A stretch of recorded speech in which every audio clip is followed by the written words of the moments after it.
Entrando no ar, já estamos no ar, pelo que eu estou entendendo. Sandra, deixa eu colocar o fone, porque eu não estou te ouvindo.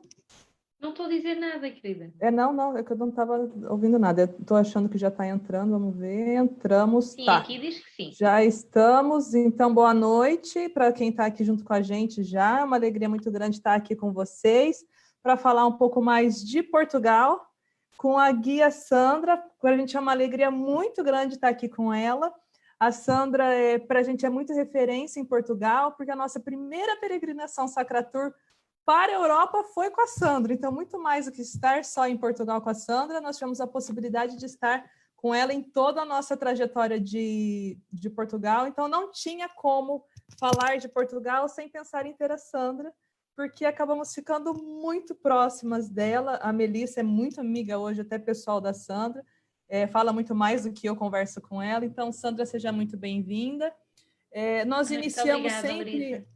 A gente sempre inicia as nossas lives fazendo uma oração, porque já que o nosso foco é trabalhar com o turismo religioso e realmente, apesar de estarmos falando de outros assuntos que não sejam necessariamente o turismo religioso, a gente sempre tem iniciado com essa oração, então convido você para rezar junto conosco e todos vocês que estão em casa também, que por favor nos acompanhem também com essa oração. Em nome do Pai, do Filho e do Espírito Santo. Amém. Obrigada, Senhor, pela possibilidade de estarmos aqui mais uma vez juntos para aprender um pouco mais de uma nova cultura, uma forma diferente de se viver da nossa aqui, que sempre agrega tanto conhecimento para cada um de nós, que todos que possam participar aqui dessa live se sintam realmente acolhidos por nós que estaremos aqui e possam aprender um pouquinho mais de Portugal. E pedimos de forma especial essa semana que Nossa Senhora de Fátima interceda por cada um de nós. E vamos iniciar, então, rezando uma Ave Maria, pedindo a intercessão da Mãezinha por nós. Ave Maria, cheia de graça, o Senhor é convosco. Bendita sois vós entre as mulheres, e bendito é o fruto do vosso ventre, Jesus. Santa Maria, Mãe de Deus, rogai por nós, pecadores, agora e na hora de nossa morte. Amém. Bem-vinda, Sandra. Gostaria, então, que a Sandra começasse se apresentando, falando um pouquinho dela. Já estou sabendo até que a Sandra agora está fazendo doutorado, então ela tem um pouquinho para contar para a gente.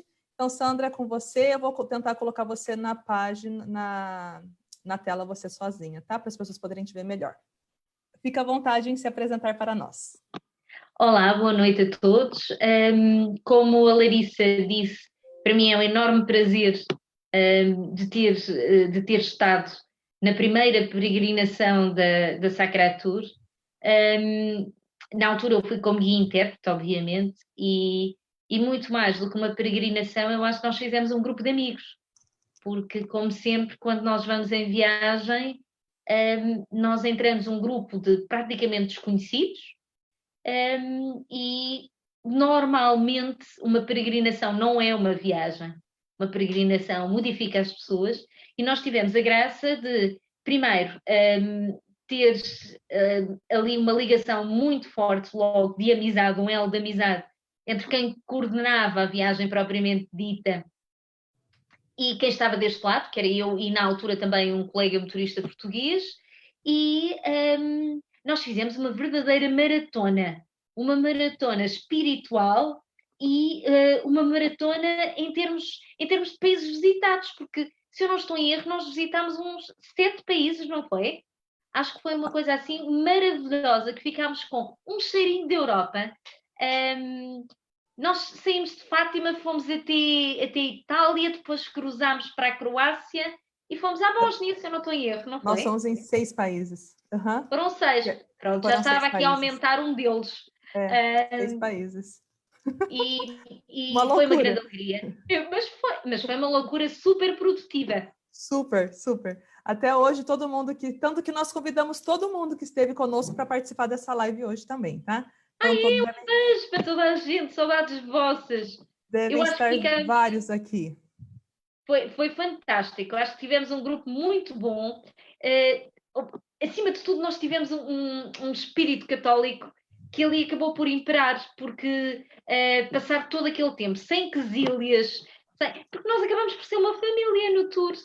Estamos ali quase 3 semanas todos juntos.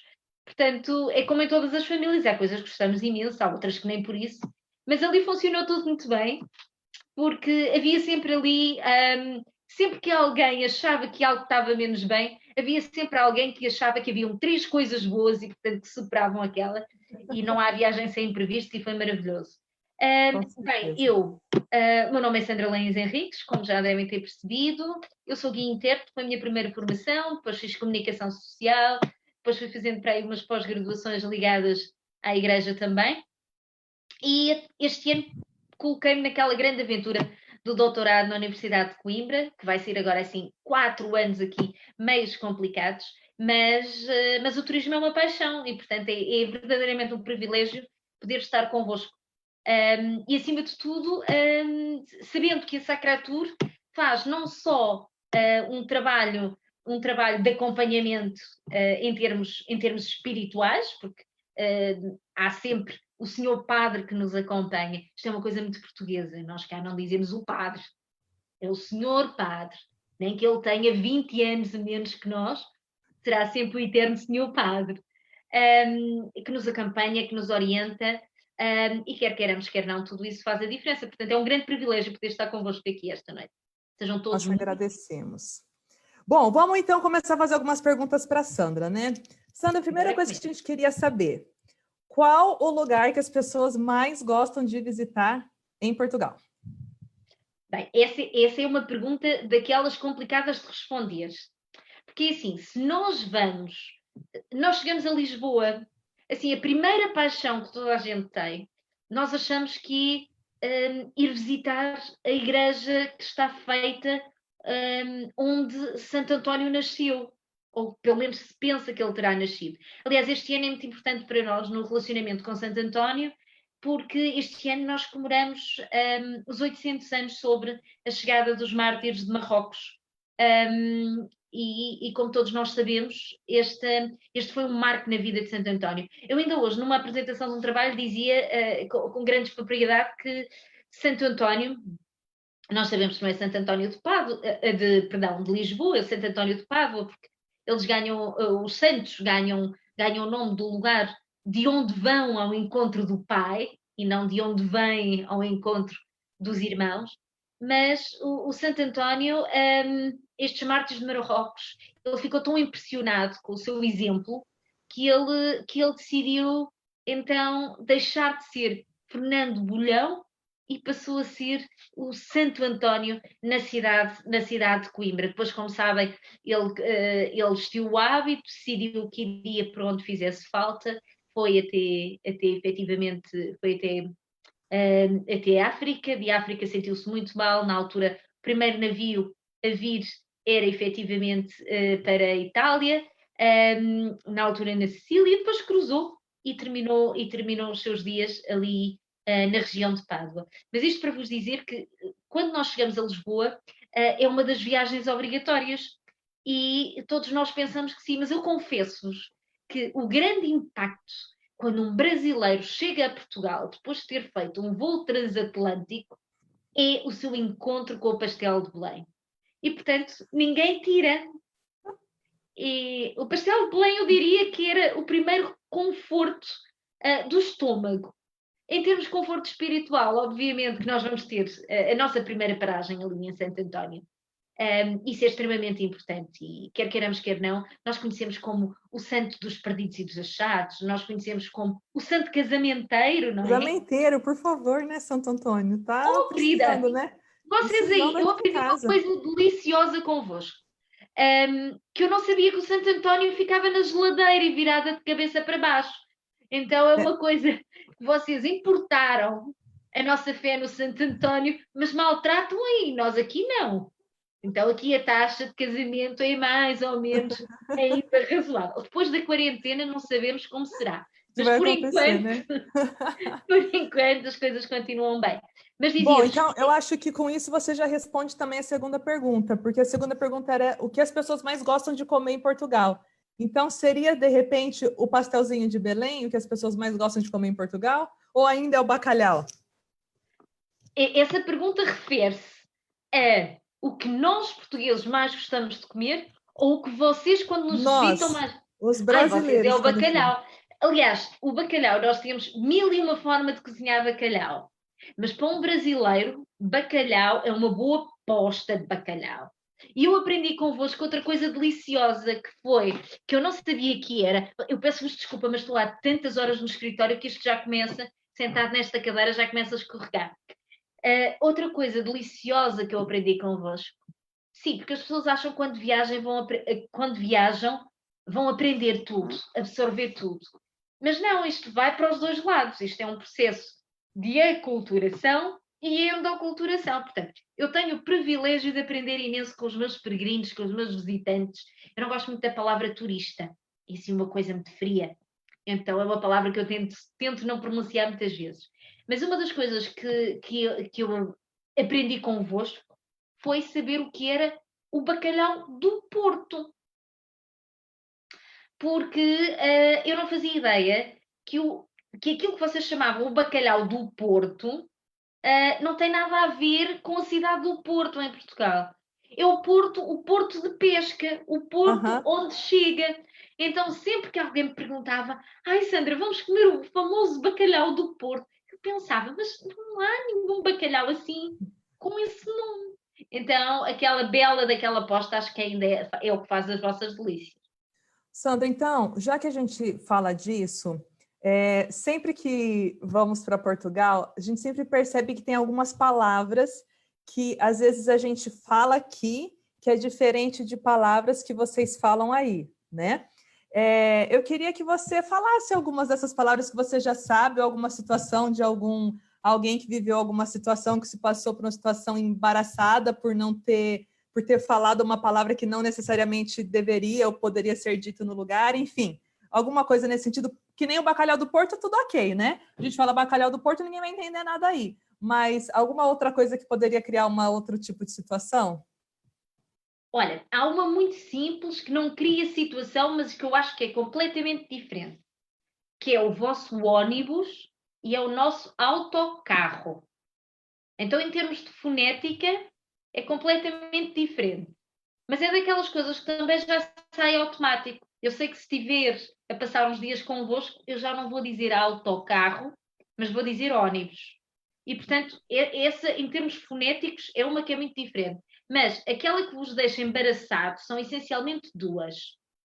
Primeiro, porque vocês têm o hábito de tratar as pessoas por moço e moça. E isso é delicado. Na cultura portuguesa, moço e moça é aquela pessoa que faz os trabalhos menos digno. É quase como se fosse um imprestável. Então, quando alguém chega e pede moço, moça, pode-me ajudar, isso é ofensivo. E depois há outra palavra que para nós é super normal, que eu nem sei se posso dizer, isto é uma live, será que posso?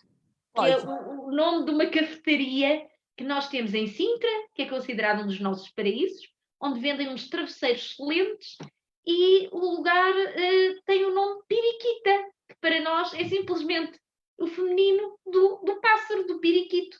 E depois de muitas risadas, alguém teve a coragem de me dizer: "Oh, Sandra, eu vou-lhe explicar porque é que nós rimos. É que no Brasil isto não se diz." E portanto, essa foi embaraçosa para mim. E quando as pessoas vão aí para Portugal, elas sempre acabam entendendo que tem várias coisas que elas podem estar aprendendo aí no local. Mas diz uma que você acha assim, uma razão, se eu fosse vender Portugal, fala para mim uma razão que vale a pena a pessoa sair daqui do Brasil e ir para Portugal. Qual seria, na sua opinião, a principal razão para a pessoa fazer essa viagem? Eu acho que a hospitalidade. Sabes que em Portugal nós tentamos receber as pessoas muito bem. É uma coisa que eu acho que aí nós somos verdadeiramente países irmãos. Porque eu sempre que vou ao Brasil eu sinto-me muito bem-vinda. Apesar das diferenças culturais, das diferenças históricas também, eu acho que as pessoas veem alguém que fala a nossa língua e percebe que não é português e vai tentar ajudar. E eu acho que isso é mais um dos elementos que nos une e que não nos deixa ficar mal.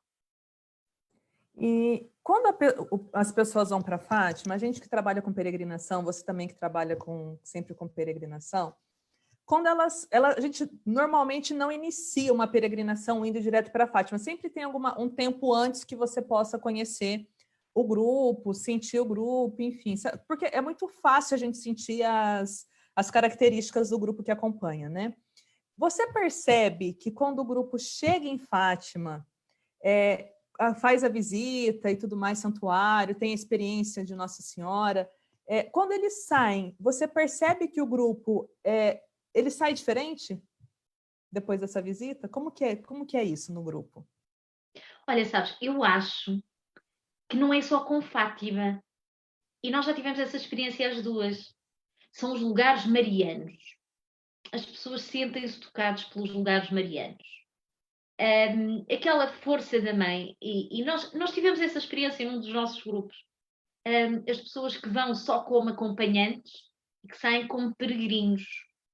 Eu acho que, e todos nós tivemos essa experiência esta semana, creio que aí no Brasil a maioria das pessoas também acabou por acompanhar através dos meios de comunicação social a procissão das velas e também as cerimónias do dia 13. Foi a primeira vez em 103 anos de história que nós não tivemos. Para ter uma noção, a Larissa e a Melissa sabem, eu tenho um filho com 12 anos e eu nunca me lembro de passar um 13 de maio com o meu filho. E, portanto, foi muito estranho. Mas eu recebi WhatsApps de colegas, de peregrinos, que eu pensava que não eram peregrinos e que eram visitantes, a pedir-me que se eu passasse em Fátima, por favor, para deixar uma velinha. E, portanto, é assim, se calhar não nos expressamos todos da mesma forma, mas Nossa Senhora está lá no coração e isso sente-se. Eu nunca vejo um grupo a chegar e a sair da mesma forma. Há sempre alguém que ajuda o outro e que nós achávamos que não ia ajudar. Há sempre alguém que de repente pede se pode carregar o andor de Nossa Senhora. E nós olhamos para aquela pessoa e pensamos, era a última pessoa que eu acharia que me iria pedir uma coisa dessas. E, portanto, Maria toca. E quem é católico entende, quem não é e não quer entender, vai acabar por ser tocado na mesma. E, portanto, essa é a grande magia da peregrinação.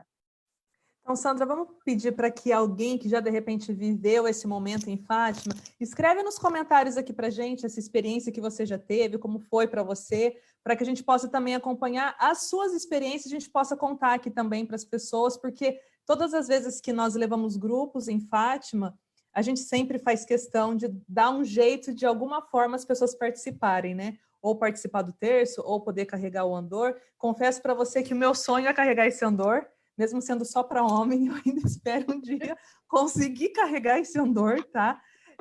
Mas, enfim, eu acho que essa é uma experiência de fé realmente bem, bem incrível de viver nesse santuário. E você já presenciou algum milagre que aconteceu efetivo no Santuário de Fátima, de alguém que já tenha ido e que saiu com a graça alcançada depois da visita do santuário? Isso já aconteceu com você? E sim, ao longo dos tempos vão acontecendo imensas coisas e as pessoas dizem, essencialmente, e tu já ouviste isto mais vezes dito por mim, que eu continuo a defender de uma forma acérrima que Lourdes, Nossa Senhora de Lourdes, em França, é um lugar onde nós vamos e nós pedimos uma graça. Aqui em Fátima as pessoas vêm agradecer uma graça. E, portanto, aqui, o que eu vos posso dizer, mas isso aí toca-me a mim em termos pessoais, é o facto da minha mãe, tem 82 anos, a minha mãe de coração, que me criou a vida inteira, e ela há cerca de 3 anos teve 2 AVCs fulminantes seguidos. O médico disse-nos para nós nos despedirmos dela, pediu para levar o meu filho. Disse que a minha mãe dificilmente passaria a operação, dificilmente voltaria a andar. A minha mãe está aí, está a andar, está a caminhar, tem a sua bengala, mas consegue caminhar sem bengala, tem uma força de viver tremenda e apesar de eu morar relativamente perto, foi a minha primeira promessa. E ainda ontem, quando passei no santuário à tarde, eu comentava isso mesmo com as meninas responsáveis pelo Centro de Informação e Peregrinação. A minha mãe é um milagre vivo e, portanto, o milagre nasce no coração. E eu acredito agora que, se calhar, muitas daquelas pessoas que diziam que tinham um milagre não era um milagre físico, mas sim um milagre espiritual. E, portanto, se calhar aconteceram muito mais milagres do que aqueles que eu acabei por dar importância. E talvez o milagre espiritual, ele talvez seja até mais importante do que a cura física, né? Claro que é uma alegria imensa ter a sua mãe junto conosco, mas essa cura da alma, que sem dúvida, quantas vezes a gente não precisa disso, né? E uma peregrinação nos leva a conseguir isso. Como você disse, de repente, não só no Santuário de Fátima, mas em todos os outros santuários marianos e também nos santuários que nós visitamos, que tem relação com a vida dos santos, até quando vamos para Israel também, sem dúvida é um local muito, muito marcante. Conta para a gente agora, Sandra, um local que normalmente não estão nos roteiros e que você gosta muito que tem aí em Portugal, mas que normalmente acaba tendo que passar e as pessoas acabam não visitando. O Santuário de Nossa Senhora da Ortiga. Aqui, bem ao lado de Fátima, são cerca de, sei lá, eu diria 5 minutos de carro do santuário. É perto da igreja paroquial, tem um ano jubilar, ele foi efetivamente reconhecido. Os locais, curiosamente, e isto principalmente para vocês do Brasil, se calhar é muito mais interessante, grande maioria das pessoas aqui é devota de Nossa Senhora da Ortiga e não de Nossa Senhora de Fátima.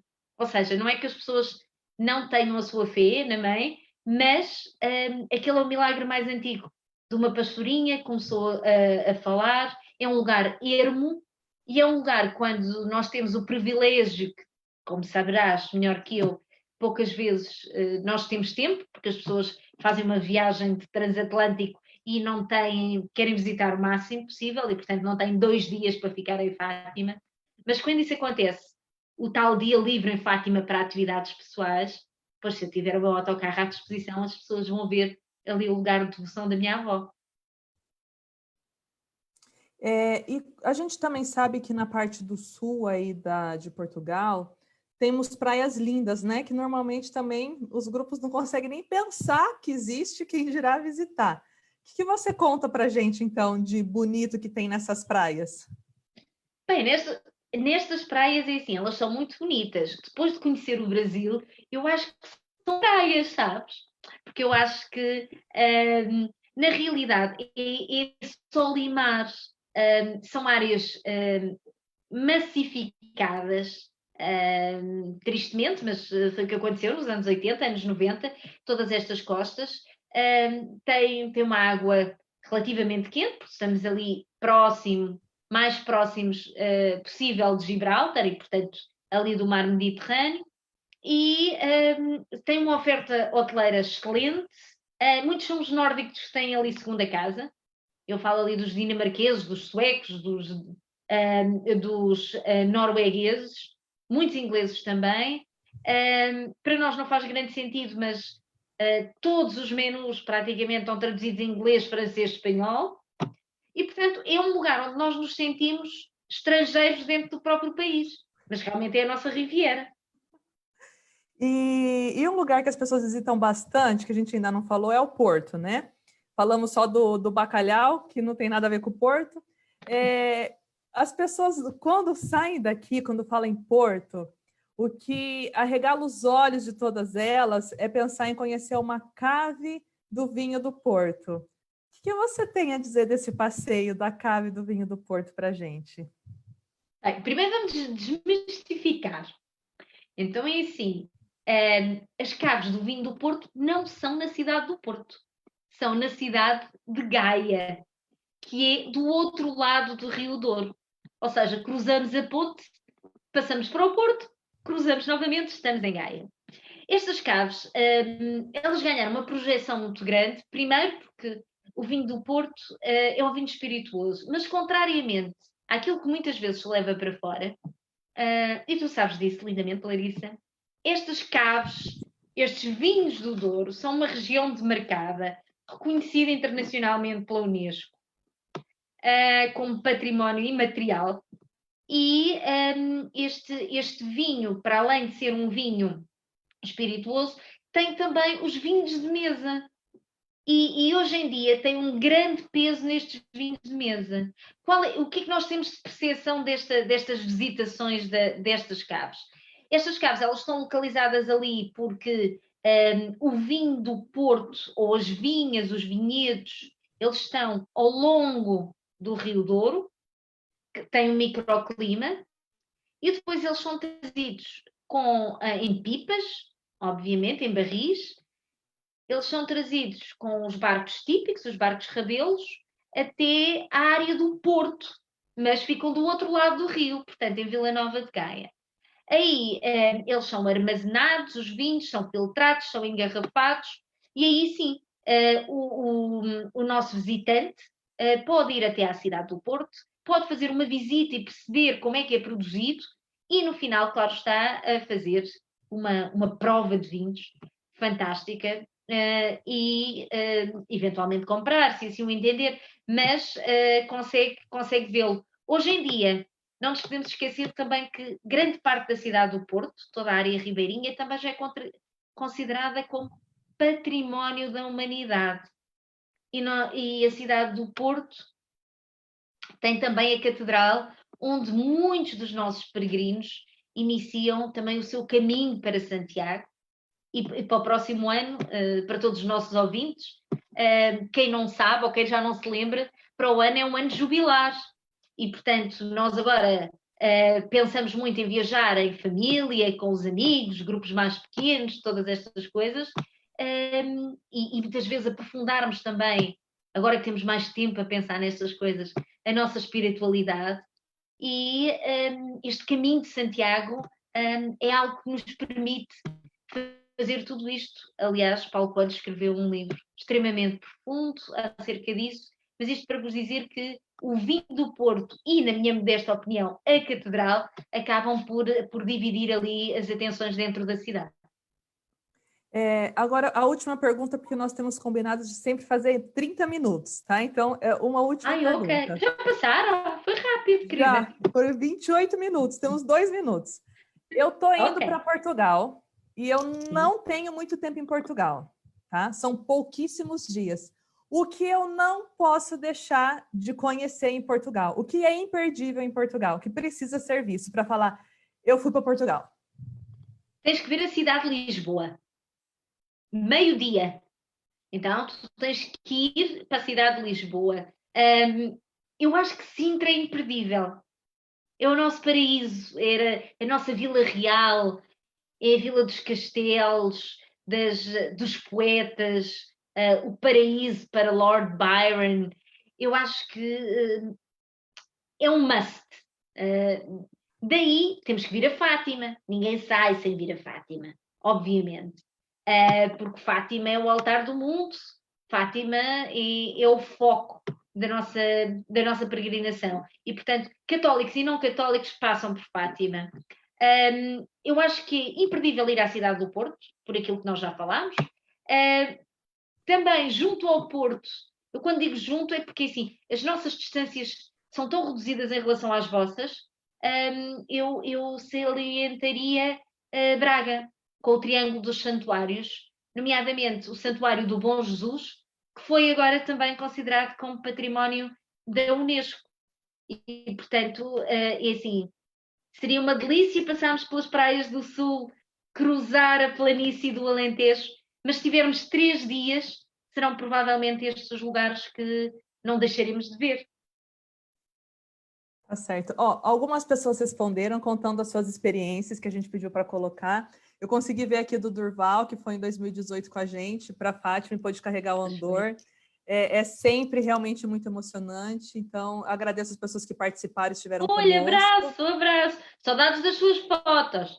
Assim, não, se Deus quiser, a gente vai voltar outras vezes. Sandra, agradeço muitíssimo a sua disponibilidade em estar Eu é que conosco. agradeço, querida. Lá em Portugal agora são 11h30 e mesmo assim, ela, depois de um dia inteiro de estudo, ela fez questão de estar aqui. Agradeço de coração, agradeço você que nos acompanha em todas as nossas lives. Espero que a gente possa continuar aqui junto nessa peregrinação em casa. Semana que vem tem mais. Já vou antecipar para vocês que semana que vem nós vamos ter uma conversa com um padre que é português e mora aqui no Brasil. Vamos ter também uma conversa com uma professora de literatura, contando um pouco da parte cultural de literatura de Portugal. E também vou me aventurar, Sandra, na semana que vem, vou cozinhar um bacalhau com natas para eles também ao vivo, que é um prato que é o meu bacalhau preferido. Fantástico.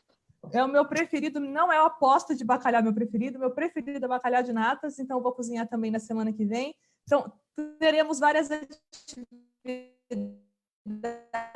E amanhã vai estar aí no seu Facebook também o Jornal do Peregrino, que já está pronto, acabou de sair do forno, e amanhã vai estar com notícias super atualizadas nos locais que nós visitamos e levamos os nossos peregrinos. Então, vamos continuar junto, que vai ter muita coisa boa para acontecer. Sandra, mais uma vez, muito obrigada por estar aqui. Eu é que agradeço. Uma ótima noite a todos e boas peregrinações em casa. Obrigada. Tchau, tchau.